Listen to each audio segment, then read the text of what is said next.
হাসবুনাল্লাহু ওয়া নি'মাল ওয়াকিল 41 বার পড়লে কি হয় এটা কিন্তু আমরা অনেকেই জানি না। হাসবুনাল্লাহু ওয়া নি'মাল ওয়াকিল এই বাক্যটা এতটা সহজ আমরা সকলেই জানি। এই বাক্যটা পড়েছিলেন হযরত ইব্রাহিম আলাইহিস সালাম। ইব্রাহিম আলাইহিস সালাম যখন কঠিন বিপদে পড়েছিলেন তখন এই বাক্যটা পড়েছিলেন এবং আল্লাহর কাছে এই বাক্যটা এতটা ভালো লেগেছে আল্লাহ তাআলা এটাকে কোরআনুল কারীমের ভিতরে আয়াত হিসেবে নাযিল করে দিয়েছেন। এটা পবিত্র কোরআনুল কারীমের 4 নম্বর পারার 11 নম্বর পৃষ্ঠার 15 নম্বর লাইন সূরা আলে ইমরানের 173 নম্বর আয়াতের শেষের অংশ। হাসবুনাল্লাহু ওয়া নি'মাল ওয়াকিল।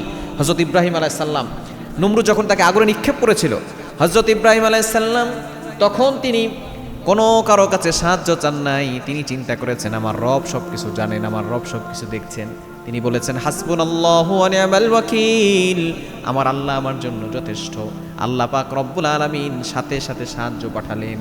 আগুনকে ডাক দিয়ে বললেন কুলনা ইয়া নারু কুনি বারদাও ওয়া সালামান আলা ইব্রাহিম, ও আগুন আমার ইব্রাহিমের জন্য শীতলময় ঠান্ডা হয়ে যাও।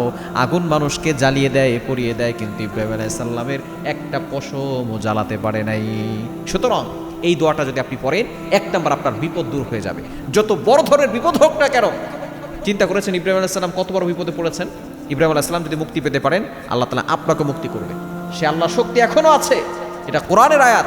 আল্লাহ পাক রব্বুল আলামিনের কাছে যদি আপনি সাহায্য চান অবশ্যই কঠিন থেকে কঠিন বিপদে আল্লাহ আপনাকে সাহায্য করবেন।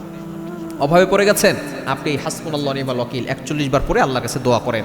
আপনার ব্যবসায় লস হচ্ছে, দোকানে ব্যবসা হচ্ছে না ঠিকঠাক মতো, কেমন যেন দিন দিন কাস্টমার কমে যাচ্ছে, আপনি দোকানের ক্যাশে বসে প্রথমে দুরূদ শরীফ পড়বেন, এরপরে হাসবুনাল্লাহু ওয়া নি'মাল ওয়াকিল 41 বার পড়বেন, শেষে আবার দুরূদ শরীফ পড়ে আপনি একটু দোয়া করবেন। দেখবেন আল্লাহ তাআলা আপনার ব্যবসায় বারাকা দান করবেন। আপনি যত বড় ধরনের সমস্যার ভিতরে পড়ে যান না কেন, অসুস্থ আছেন, আপনি এই দোয়াটা পড়েন হাসবুনাল্লাহু ওয়া নি'মাল ওয়াকিল, দেখবেন আল্লাহ তাআলা আপনার অসুস্থতা দূর করে দিবেন, সুস্থতার নিয়ামত দান করবেন। এজন্য আপনি যখন এই দোয়াটা পড়বেন তখন দেখবেন আপনার বিপদ দূর হবে, কষ্ট দূর হবে, বালা মুসিবত দূর হবে, টেনশন দূর হবে, দুশ্চিন্তা দূর হবে এবং সকল বিপদ আপদ থেকে আল্লাহ আপনাকে হেফাজত করবে।